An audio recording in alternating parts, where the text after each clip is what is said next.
જય સ્વામિનારાયણ. હમણાં ટ્રેન્ડ ચાલે છે કે ગામની દીકરીઓનું સ્નેહ મિલન, ગામની બેન દીકરીઓનું સ્નેહ મિલન. તો આજે અમારા પીછડીના આંગણે પણ આવીને ઊભું રહ્યું છે સ્નેહ મિલન. અને અમારું ગામ પીછડી છે, જે મેહુલભાઈ બોઘરાનું ગામ છે એ. અમે પણ મેહુલભાઈ બોઘરાની બેન જ છીએ. પણ એક ખાસ વાત કે હજી ઘણી બધી બહેનો છે એનો કોન્ટેક્ટ નથી થયો. જે કોળી સમાજ છે, બ્રાહ્મણ સમાજ છે અને દરબારની દીકરીઓ અહીંયા રહે છે, એનો કોન્ટેક્ટ નથી થયો. તો પ્લીઝ તમારે જો આવવું હોય, મારો વિડીયો ક્યાંક આડો આવ્યો હોય તો તમે પણ નામ નોંધાવી શકો છો અને કમેન્ટ અથવા મેસેજ કરી શકો છો, જેથી કરીને તમારું નામ છે ગ્રુપમાં ચડાવી દઈએ. અને કાલે મિટિંગ હતી, તો મિટિંગની અંદર હું ગઈ છું અને ખરેખર જ્યારે અહીંયા વાત થતી હતી કે ગામની દીકરીઓ વાત કરતા હતા, હું તો બહુ મારા ગામમાં ઓછી રહી છું, પણ જે દીકરીઓ વાત કરતી હતી એ તમને વાત હું કરું આજે. કે કેવું નહીં, આજે આપણે 30 થી 35 વર્ષના થઈ ગયા છે, સાથે મળ્યા છીએ. ત્યારના સમયમાં વયા જાય તો.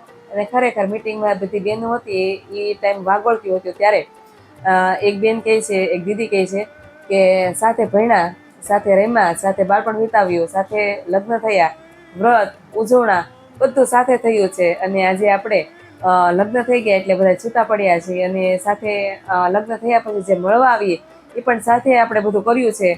આણા સાથે થયા છે, બધું સાથે થયું છે મતલબ એમ. અને આજે આપણે સ્નેહ મિલન છે એમાં પણ સાથે મળીશું. અને ત્યારે મને મારા મનને એમ થયું કે ખરેખર હું મારા બાળપણમાં જે મારા ગામડે નથી ને એનો મને અફસોસ છે કે મારા ગામમાં હું મોટી નથી. હા, મોટી થઈ છું મારા મામાના ગામમાં. એટલે ખરેખર મને મારા ગામનું જે હતું એ અફસોસ રહી ગયો. પણ આ સ્નેહ મિલન છે લગભગ એમાં જીવી લેવાશે. અને જ્યારે એક બીજા બેન કીધું કે કેવું નહીં, કે આપણો જ્યારે એવો સમય હતો ત્યારે આપણા મમ્મી પપ્પાનો સંઘર્ષ કેટલો હતો.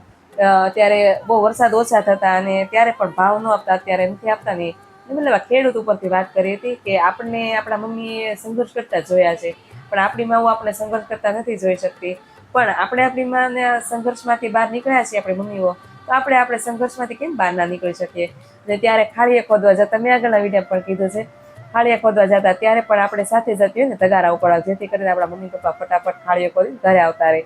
અને સાંજે આવતા ખાડીએ ખોદીને, ત્યારે પણ આપણે એની હેલ્પ કરાવતા. અને અત્યારનો સમય તો જો આપણી પાસે બધું જ છે, પણ આપણી મમ્મી જ આપણી સાથે નથી. ખરેખર આ એક દુઃખદાયક વસ્તુ હતી. જ્યારે એ બોલતા હતા ને ત્યારે એમ વિચારવા જેવી વસ્તુ હતી.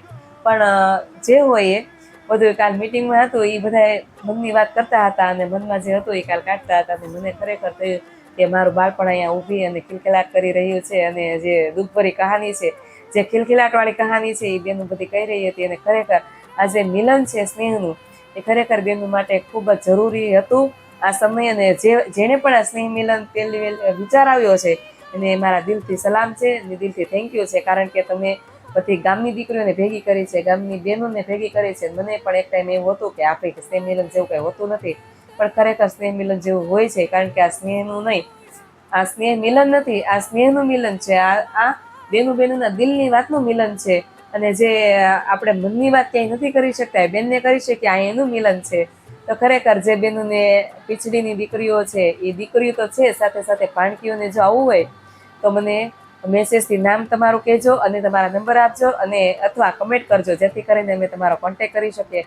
અને જેને પણ ગ્રુપ જે વિચાર આવ્યો છે સ્નેહ મિલનના, એને મારા દિલથી થેન્ક યુ. અને મને પ્લીઝ તમે મારો કોન્ટેક્ટ કરજો. જેણે પણ પહેલું આ સ્નેહ મિલનનો વિચાર કરીને મૂક્યું છે સ્નેહ મિલનનું, એને મારા દિલથી થેન્ક યુ. અને ખરેખર સ્નેહ મિલન તો થવું જ જોઈએ. તો તમારે શું કહેવું છે સ્નેહ મિલન વિશે, જરાક કહી દેજો. જય સ્વામિનારાયણ.